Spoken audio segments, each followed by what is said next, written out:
O Livro dos Espíritos. Questão 100.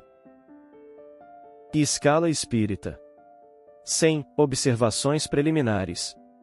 A classificação dos espíritos se baseia no grau de adiantamento deles, nas qualidades que já adquiriram e nas imperfeições de que ainda terão de despojar-se. Esta classificação, aliás, nada tem de absoluta. Apenas no seu conjunto cada categoria apresenta caráter definido.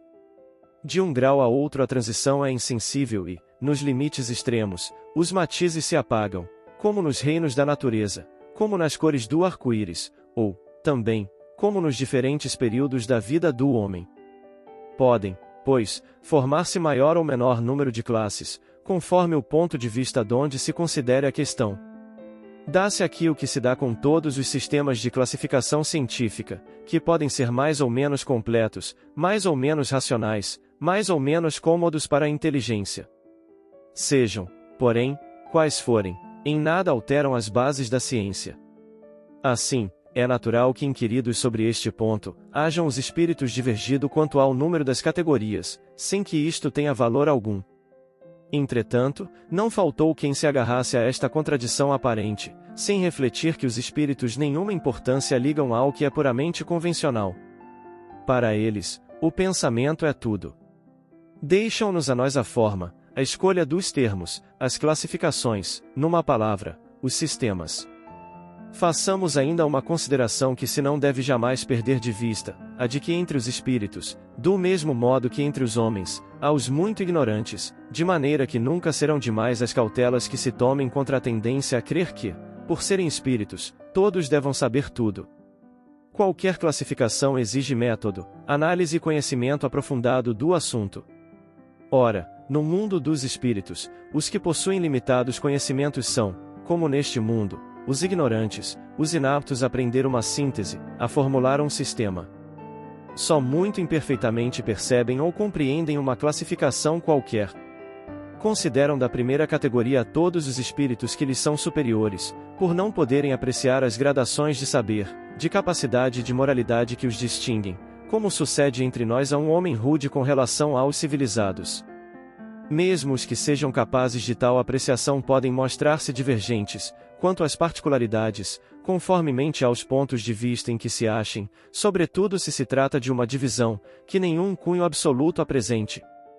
Linneu, Jussieu e Tournefort tiveram cada um o seu método, sem que a botânica houvesse em consequência experimentado modificação alguma. É que nenhum deles inventou as plantas, nem seus caracteres. Apenas observaram as analogias, segundo as quais formaram os grupos ou classes. Foi assim que também nós procedemos. Não inventamos os espíritos, nem seus caracteres. Vimos e observamos, julgamo-los pelas suas palavras e atos, depois os classificamos pelas semelhanças, baseando-nos em dados que eles próprios nos forneceram. Os espíritos, em geral, admitem 3 categorias principais, ou 3 grandes divisões. Na última, a que fica na parte inferior da escala, estão os espíritos imperfeitos, caracterizados pela predominância da matéria sobre o espírito e pela propensão para o mal. Os da segunda se caracterizam pela predominância do espírito sobre a matéria e pelo desejo do bem, são os bons espíritos. A primeira, finalmente, compreende os espíritos puros, os que atingiram o grau supremo da perfeição. Esta divisão nos pareceu perfeitamente racional e com caracteres bem positivados. Só nos restava pôr em relevo, mediante subdivisões em número suficiente, os principais matizes do conjunto. Foi o que fizemos, com o concurso dos espíritos, cujas benévolas instruções jamais nos faltaram. Com o auxílio desse quadro, fácil será determinar-se a ordem, assim como o grau de superioridade ou de inferioridade dos que possam entrar em relações conosco e, por conseguinte, o grau de confiança ou de estima que mereçam. É, de certo modo, a chave da ciência espírita, porquanto só ele pode explicar as anomalias que as comunicações apresentam, esclarecendo-nos acerca das desigualdades intelectuais e morais dos espíritos. Faremos, todavia, notar que estes não ficam pertencendo, exclusivamente, a tal ou tal classe.